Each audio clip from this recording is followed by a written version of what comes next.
This is the STV News. Good evening. Humza Yousaf has announced his resignation as both SNP leader and First Minister.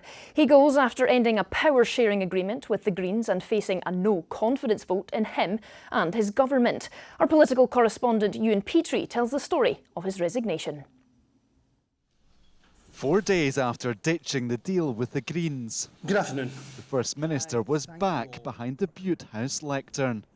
At midday, Humza Yousaf announced he was stepping down, ahead of 2 votes of no confidence this week. I am not willing to trade my values and principles or do deals with whomever simply for retaining power. Therefore, after spending the weekend reflecting on what is best for my party, for the government and for the country I lead, I've concluded that repairing our relationship across the political divide can only be done with someone else at the helm. I have therefore informed the SNP's National Secretary of my intention to stand down as party leader and ask that she commences a leadership contest for my replacement as soon as possible. Humza Yousaf will remain First Minister until a successor is found. With his wife watching on, he became emotional as he addressed his family directly. To my wonderful wife, my beautiful children, and my wider family for putting up with me over the years, I'm afraid you will be seeing a lot more of me from now. You are truly everything to me. The withdrawal of support from the Greens left Humza Yousaf with few options. We've made good relationships and friendships. I think we've worked really well together. And I think we're all sad to see where we've come to there.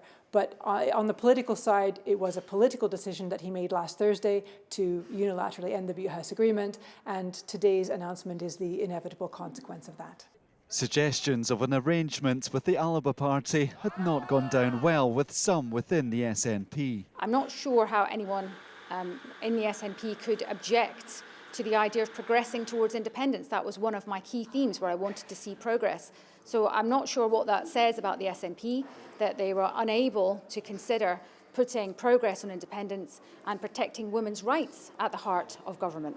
For now, both the Conservatives' motion of no confidence in Humza Yousaf and Labour's in the Scottish Government still stand. There is no doubt that he wanted to continue as First Minister, to continue with his reckless policies that have damaged Scotland, but facing a vote of no confidence brought forward by the Scottish Conservatives, he looked on course to be defeated, and he has jumped before he was pushed. We have no confidence in this SNP government's ability to deliver functional government. They are chaotic, they're divided. I don't think just changing the leader at the top is going to change that. And secondly, it should be for the people of Scotland to decide who leads this country, not a backroom deal within the SNP. I still think that there is an unmet or pent-up desire to have that day in court, as it were, a reckoning for what's happened, so that the next First Minister of Scotland, who will be the second without a popular mandate, without having a general election behind them, will understand that this Parliament won't be pushed around. Thank you very much. Humza Yousaf departs, having triggered his own downfall. The SNP begins the search for a new leader and this Parliament's third First Minister. Humza Yousaf, STV News. Well, Humza Yousaf's resignation took some members of the public by surprise. Our political reporter Laura Alderman has been getting all of today's reaction. There's been a weight of expectation on Humza Yousaf after taking the reins from Nicola Sturgeon last year. In his time at the top, he often had to fight for his future, and today came the knockout blow. Well, I don't think he had much of a choice. I think the writing's on the wall. I think ageing is inevitable in everything. I think this government has aged. Was it right for Humza Yousaf to go?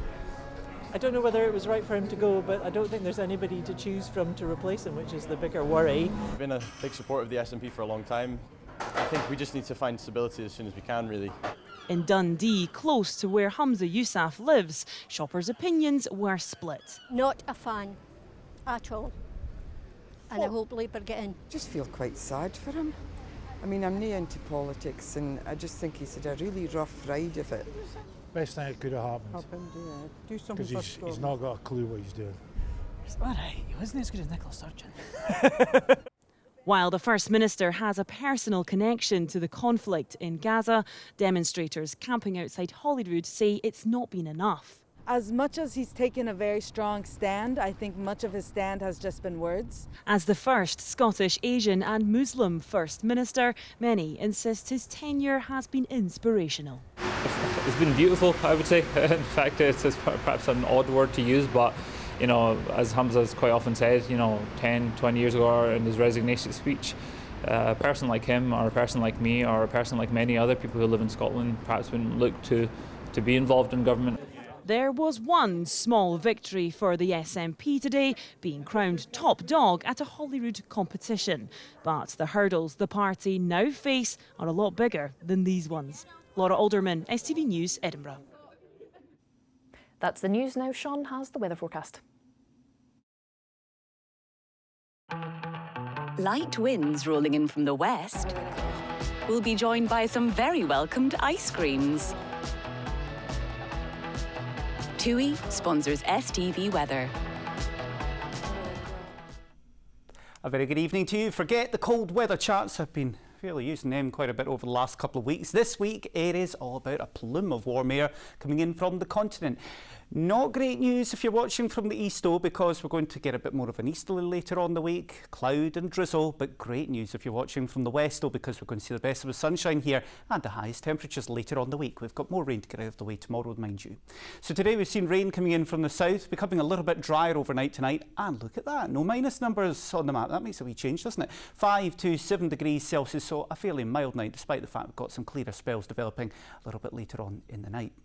Now tomorrow again across western parts we'll start seeing more cloud coming in, outbreaks of rain affecting mainly the central, the West Highlands and also the Hebrides. The best of the weather tomorrow, northern and northeastern parts, drier and sunnier here. It's our turn to enjoy the best of the weather for one day. Temperatures up to about 15-16 degrees Celsius in the North Highlands. But as we head into Wednesday and Thursday, a lot more cloud in the north and the east, some drizzly outbreaks of rain. Also cooler here, the best of the sunshine, the highest temperatures in the west. Night night.